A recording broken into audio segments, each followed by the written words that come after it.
গুজাতা, দেখলি তো তোর কি হচ্ছে তোর সাথে? হুম? তোর এতটাই শরীর খারাপ হয়ে গেছে, পেট ব্যথা, মুখ ব্যথা, মুখ বেঁকে যাওয়া, মাথা ঘোরা। তার চোটে তুই ডক্টর দেখাতে চলে গিয়েছিস। হবে না কেন? তুই যে হারে সোনালির সাথে, সোনালির ছেলেকে নিয়ে নোংরা নোংরা কথা বলেছিস, নোংরা অকথ্য ভাষায় ভিডিও নামিয়ে গেছিস সমানে দিনের পর দিন। আমাকে নিয়ে নোংরা নোংরা কথা বলেছিস, হ্যাঁ? আরো সবাইকে নিয়ে কাটাছেঁড়া করেছিস দিনের পর দিন। তোকে আমি বলতাম না যে বুড়ো বয়সে একটু লজ্জা বোধ কর? তাও তোর কোনো লজ্জা নেই না?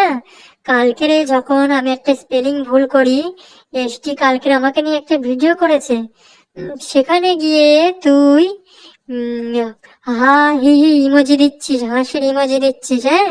তুই এতটাই সমানে অসভ্যতামি করে গিয়েছিস না, তার শাস্তি তোর ভগবান দেখিয়ে দিয়েছে আমার পিছনে লাগার সাথ। তুই এতটাই অসভ্য, তোর যেন আরো দিনের পর দিন যেন খারাপ অবস্থায়। একটা মায়ের অভিশাপ, বুঝলি? কারণ আমি সৎ ছিলাম। আমার দিক থেকে আমি সৎ ছিলাম, তারপরেও তোরা আমাদের সাথে লেগে গেছিস। তোর যেন আরো কঠিনতম রোগ ব্যাধি হয়, আমি তোকে অভিশাপ দিলাম।